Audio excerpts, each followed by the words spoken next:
वज़ीर दिफ़ा ख्वाजा आसिम ने कहा है कि भारत के साथ तसादुम नागुज़ीर हो गया। तसादुम किसी भी वक्त हो सकता है। हमारी इस सरजमीन के टुकड़े पर कब्ज़े की हिकमत अमली भारत को बहुत महंगी पड़ेगी। भारतीय हुक्मरानों ने पाकिस्तान का पानी रोकने की कोशिश की तो वो इसी में डूब मरेंगे।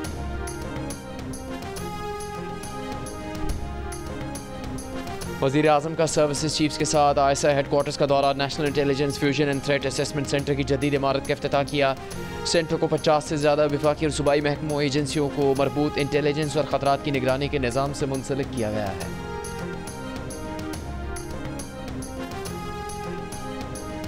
मौलाना फजल रहमान ने अपोजिशन के ग्रैंड अलायंस में शामिल होने से इनकार कर दिया। मरकजी सेक्रेटरी इत्तलात PTI शेख वकास अख्तर ने जियो न्यूज़ से गुफ्तगू में कहा, मुकामी सियासत से मुतालिक मौलाना फजल रहमान के कुछ खदशात थे।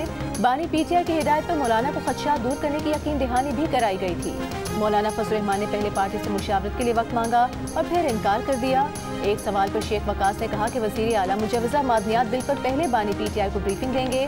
अगर बानी PTI की मर्जी होगी तो मादनियात बिल पास होगा, वरना नहीं।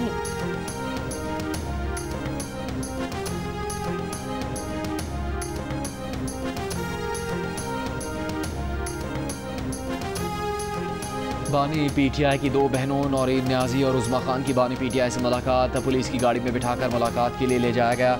नौरीन न्याजी ने कहा, बानी PTI की सेहत बिल्कुल ठीक है। अलीमा खान ने कहा, बानी PTI को बताया गया कि जो लोग आपसे मिलते हैं वो बातों को तोड़ मरोड़ कर पेश करते हैं। इससे पहले मुलाकात की इजाज़त ना दिए जाने पर गोरखपुर नाके पर पुलिस और PTI कारकुनों में झगड़ा भी हुआ। पुलिस का आमिर डोगर पर मुबैना तशद्दुद उमर अयूब और SP के दरमियान तल्ख जुमलों का तबादला हो गया। सहाफ़ियों से गुफ्तगू में उमर अयूब ने कहा कि हम अडयाला पहुंचे तो पुलिस ने हमारे साथियों को हिरासत में लिया हुआ था। आमिर डोगर बोले, पुलिस एहलकारों ने उन्हें गिरेबान से पकड़कर मारपीट की।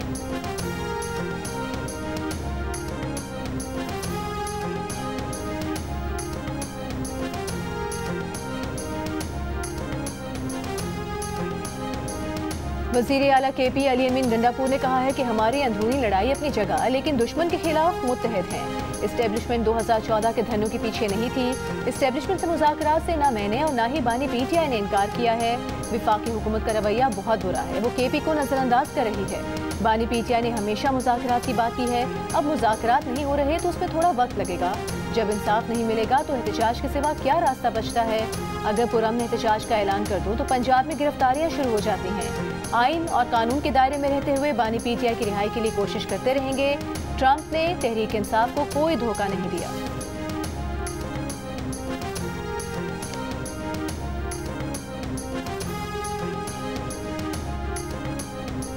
कौमी असम्बली में अपोजिशन लीडर उमर अयूब का कौमी असम्बली में की गई अपनी गुज़श्ता रोज़ की तकरीर ना दिखाए जाने का शिकवा। कहा, उनकी तकरीर गुज़श्ता रोज़ कट कर दी गई। जब हमारी आवाज़ पसंद नहीं तो हमसे मुत्तफ़िका करारदादें क्यों पास करवाना चाहते हैं। उमर अयूब का मामला इस्तेहकाक कमेटी के सबूत करने का मुतालबा। सेक्रेटरी जनरल कौमी असम्बली और DG मीडिया के खिलाफ स्पीकर कौमी असम्बली को खत भी लिख दिया। स्पीकर कौमी असम्बली ने कहा, आपकी तकरीर में जो अल्फाज हज़फ करना हुए वो करके आपको तकरीर दे दी जाएगी। विफाकी वज़ीर अता तारड़ ने उमर अयूब को जवाब दिया कि इस ऐवान का ऐसा कोई क्लिप नहीं देना चाहते जो भारतीय चैनल्स पर चले और भारत को ये कहने का मौका मिले कि पाकिस्तान तकसीम है।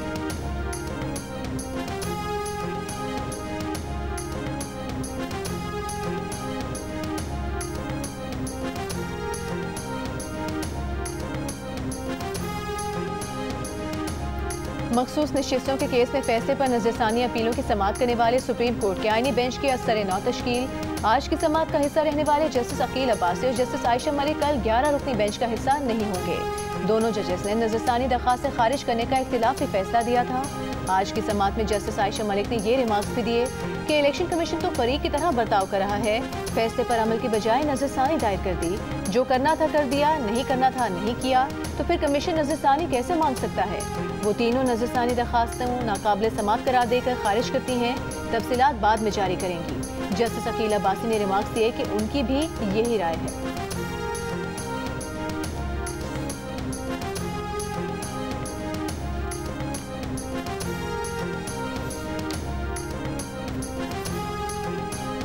चीफ जस्टिस पाकिस्तान जस्टिस जाया अफरीदी का कहना है कि अवाम पाक भारत कशीदगी की वजह से तनाव में है। अल्लाह करेगा सब ठीक हो जाएगा।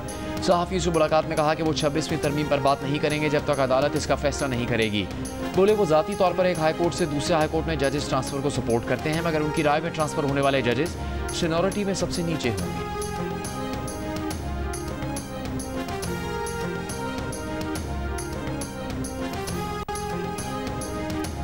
चेयरमैन तहरीक इंसाफ बैरिस्टर गौहर ने कहा है कि भारत बखूबी जानता है ये 1971 का नहीं 2025 का पाकिस्तान है। पाकिस्तान भारत को हर जगह निशाना बनाने की सलाहियत रखता है, इसीलिए मोदी सरकार ने 269 शहरों में सिविल डिफेंस की मशकें शुरू की। प्रोग्राम कैपिटल टॉक में बात करते हुए साबिक मुशीर कौमी सलामती lieutenant general retired Nasir Khan Janjua ने कहा कि भारत सिविल डिफेंस मशकों से जंगी माहौल पैदा करने की कोशिश कर रहा है।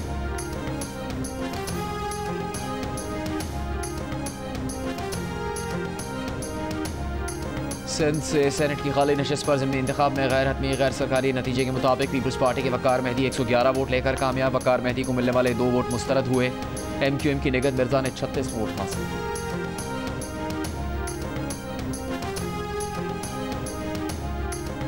वज़ीर आला पंजाब मरीम नवाज ने नवाज शरीफ मेडिकल डिस्ट्रिक्ट का जामे प्लान तलब कर लिया। सरकारी अस्पतालों के लिए जदीद तिब्बी आलात खरीदने और लेडी वेलिंगटन अस्पताल प्रोजेक्ट की 6 माह में तकमील की हिदायत। मरीम नवाज ने कहा कि हेल्थ प्रोजेक्ट्स में ताख़ीर से अवामी मुश्किलात के साथ लागत भी बढ़ती है। वज़ीर आला के ज़ेर सदारत एक और इजलास में पंजाब में ई चार्जिंग स्टेशन के लिए सोलर पावर सिस्टम नस्ब करने का फैसला किया गया। मरीम नवाज की येलो लाइन प्रोजेक्ट पर जल्द काम शुरू करने की हिदायत।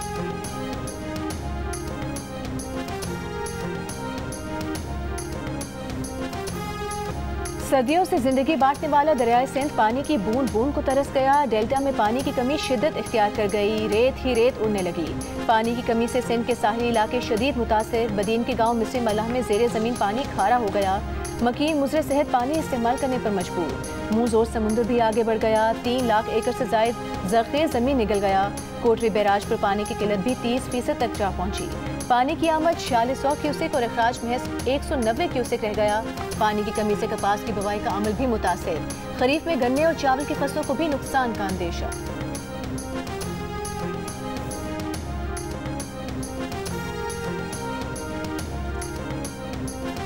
अमीर जमात इस्लामी हाफिज़ नईमुर रहमान ने कहा है कि गजा में आज बदतरीन सूरत हाल है। फ़लस्तीन में इंसानियत सिसक रही है। मंसूरों में सहाफ़ियों से गुफ्तगू में कहा भारत और इसराइल का माइंड सेट एक ही है। आलमी अदालत में इसराइल के खिलाफ फैसला आने के बावजूद इसका कोई कुछ नहीं बिगाड़ सका। OIC करारदादों और मजम्मत से निकल कर अमली इक़दाम करे। भारत ने पहलगाम में फॉल्स फ्लैग ऑपरेशन से अपने शहरियों को खत्म करवाया।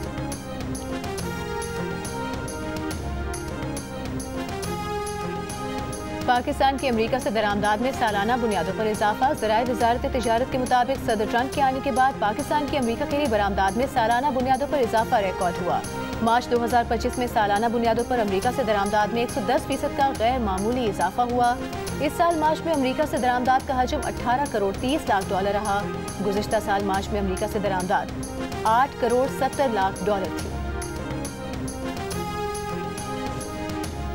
वफाकी वज़ीर ख़जाना मोहम्मद औरंगज़ेब बरतानिया के 3 रोज़ा सरकारी दौरे पर लंदन पहुँच गए। वज़ीर ख़जाना के दौरे का मकसद पाकिस्तान बरतानिया 2 तरफ़ा इक़्तिसादी ताल्लुकात को मजबूत बनाना, पाकिस्तान में गैर मुल्की सरमायाकारी को फ़रोग़ देना भी है।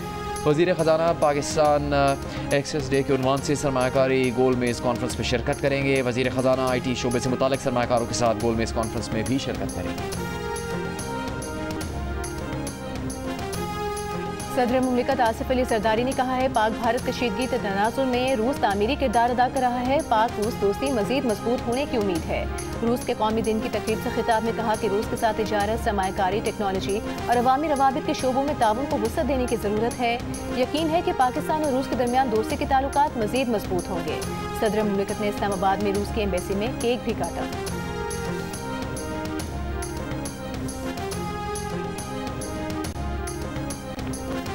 गवर्नर पंजाब सलीम हैदर ने कहा कि भारत कोई जारियत नहीं कर सकता, इसका ड्रामा फ्लॉप हो चुका। भारतीय ड्रामेबाजी खत्म करने के लिए कौम अपनी फोर्सेज और SFSR के साथ खड़ी है। भारत इस वक्त बुरी तरह फंस चुका है और इसका चेहरा दुनिया के सामने बेनकाब हो चुका है।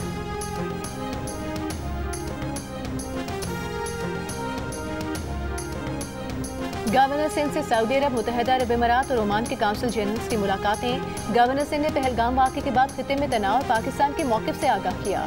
कहा भारतीय इल्ज़ामात बेबुनियाद हैं। वाक़े की गैर जानिबदार, शफाफ और बैनुल अक़वामी तहक़ीक़ात ज़रूरी हैं ताकि हक़ाइक़ सामने आ सकें।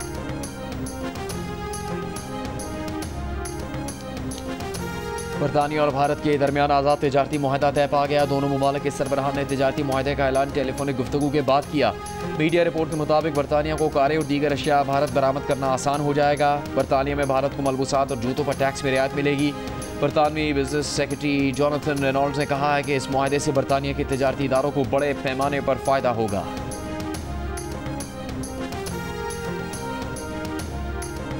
इसराइल के यमन में सना शहर के हवाई अड्डे पर ताज़ा हमले, हुसी अक्सरियती जमात अंसारुल्लाह के ठिकानों पर बमबारी, गजा, लबनान और शाम पर भी हमले जारी। गजा में कल से अब तक मजीद 60 फलस्तीनी शहीद, इमदाद की बंदिश 65वें रोज भी जारी।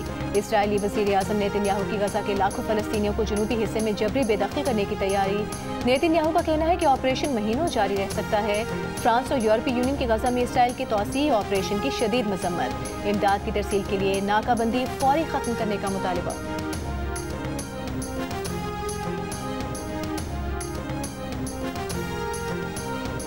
न्यूयॉर्क में फैशन का सबसे बड़ा मेला मेट गाला सज गया। रेड कार्पेट पर शोबिस सितारों ने फैशन के जलवे बिखेर दिए।